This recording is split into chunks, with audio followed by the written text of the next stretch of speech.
Bom, pessoal, retomando aqui então, agora a gente vai estar vendo aí nossa matriz aí, nossa classificação x, y e z. Ela dentro do fulfillment, pessoal, a gente tem que entender assim. O fulfillment, ele é uma operação que o operador logístico realiza, tá? Então ele faz todo o processo de recebimento, armazenamento, faturamento e despacho dos pedidos. Tudo isso que a gente viu aí agora de classificação, estoque, cobertura de estoque, quem faz é o cliente do fulfillment, é o seller, tá? Então o que que acontece? Se a gente for olhar, né, dentro do fulfillment, a gente como seller não tem como classificar o XYZ em cima desses produtos aqui. Por que não? Porque assim, cada pedido que sai, ele pode ter 4 ou 5 itens, tá? Então, por mais que eu fale, mas na minha previsão de vendas, o Durex não entra. Então ele vai ser um item menos crítico, né? Vamos pensar assim. Mas antes, vamos entender o que, que significa XYZ. Então acontece, a classe X, pessoal, é materiais de baixa criticidade, ou seja, sua falta não interrompe as atividades da organização. Elevada possibilidade de substituição. Classe Y, materiais de criticidade média, são vitais para realizar as atividades, mas podem ser substituídos por outros, né, com relativa facilidade aí, tá? Materiais de máxima criticidade, ou seja, sua falta provoca a paralisação de uma ou mais fases operacionais aí, tá? Então, o que que acontece, pessoal? Se faltar o Durex, eu não vou parar a operação, né? Mas também não tem como eu colocar um outro produto em cima, mas isso cai lá no planejamento de estoque já, tá? Então, assim, é uma matriz que dificilmente a gente vai conseguir aplicar se a gente olhar, né, como um seller. Agora, eu vou olhar como um CD logístico, como o operador logístico do fulfillment. Aí eu sei o que? Deixa eu dar um Ctrl X aqui só, tá? Vamos abrir mais uma aba aqui para a gente entender, tá? E vamos vir aqui, beleza. Bom, vamos lá, pessoal. Então vamos entender assim. O operador logístico hoje, né? Ele funcionar, ele tem aqui, vou colocar aqui, né? Ele tem empilhadeira, né? Isso aqui, pessoal, tô fazendo de última hora, tá? Então ele tem os HCs, que são as pessoas. Então ele tem etiqueta, né? Etiquetas. Vou colocar aqui, ó. Etiquetas. Ele tem fitas, tá? Ele tem, vamos colocar aqui, ó, cola. Ele tem bip, né? Ele tem plástico bolha. Mesmo não sendo do CD, pode ser que isso aqui seja enviado pelo pelo seller, tá? Mas o que que a gente vai fazer? Vamos pensar aqui, pessoal. Olha só, empilhadeira. Como a gente poderia classificar sendo o operador logístico, né? Porque ele é praticamente um material, tá?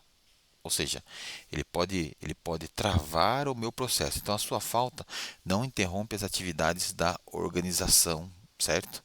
Elevada possibilidade de substituição. No caso, se a gente tiver uma operação que a gente trabalha com pulmão, então você percebe que essa operação ela já vai sofrer uma paralisação, porque não tem uma outra opção, tá? Só que assim, ela pode se classificar como uma Y, porque se eu não tenho a empilhadeira, eu tenho aqueles carrinhos elétricos que eleva a pessoa lá em cima e ela consegue tirar algumas caixas de cima, então eu posso classificar esse cara como Y.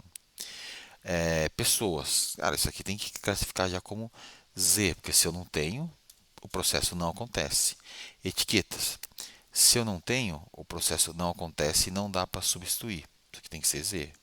Fita, isso é interessante, porque normalmente o Fulfillment ele tem vários sellers, vários clientes. Então o Fulfillment ele recebe a fita, algumas personalizadas com a marca do cliente, né?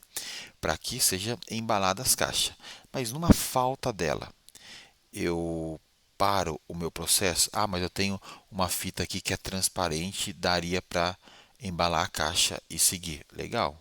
Então praticamente esse cara teria que ser o quê? a falta ele não interrompe nenhuma das atividades, certo? Ok? Elevada a possibilidade de substituição. Esse aqui eu já classificaria como um X, certo? Uma cola poderia classificar como, né? Porque ele pode também ser substituído por, né, etiqueta. O BIP, eu preciso ter, senão eu não consigo trabalhar com meu estoque e ele não vai acontecer. Isso aqui pode classificar como Z. Plástico bolha. Plástico bolha tem um seller que utiliza porque o produto dele é um cosmético, então a caixa tem que ir bem apertada para não vazar, então eu não consigo mandar os cosméticos soltos na caixa, porque vai virar, vai tombar. Então isso aqui é Z, não pode. Assim, eu classificaria como Z, tá, pessoal? Mas agora eu pensei que a gente poderia também fazer o quê? Normalmente no fulfillment a gente tem aquelas linhas que tem aquele papel rolo que a gente amassa e coloca dentro. Então ele poderia ser substituído. Então elevada a possibilidade, pode ser substituído por outros com relativa facilidade. Sim, eu poderia classificar até com X. Por quê? Elevada a possibilidade de substituição. Então, são essas classificações que a gente consegue ver dentro do fulfillment, tá, pessoal? Olhando pelo operador logístico. Agora, se a gente sair um pouco fora do fulfillment e começar a cair na parte da logística em si, né? Então, vamos falar de uma montadora aí, né? Então, ela recebe as peças do sistemista, né? Então, você tem lá, vamos colocar aqui, ó, vamos colocar aqui, ó, cubo de câmbio, né? Ó. Opa, ó, cubo de câmbio, roda, é, portas, motor, é, engrenagem. Ou seja, para esses casos aqui, pessoal, a gente colocaria tudo como Z. Por quê? Porque não tem como você substituir esses itens por outros itens. Ou seja, você pode sofrer uma paralisação, né, de uma ou mais fases operacionais da organização. Por quê? Porque de repente pode continuar produzindo, né, nas primeiras fases, nos primeiros processos, mas quando chegar nesses processos aqui vai ficar parado. Então você pode sofrer uma parada de fase operacional aí. Tá bom, pessoal? Então essa classificação aqui é bacana, porque depois a gente vai cruzar ela com a classificação 1, 2, 3 aí, tá bom?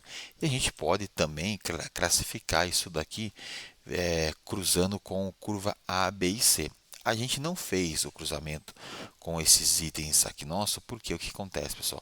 A maioria desses itens aqui, eles são agregados, ou seja, para mim fazer, eu compro o sabonete pronto, mas para quem vai fazer, existem diversos processos, recebimento de matéria-prima. Então, a empresa que faz o sabonete tipo a Nivea, vamos pensar assim: eu não recebi tal produto químico. Pô, dá para substituir esse produto? Não dá.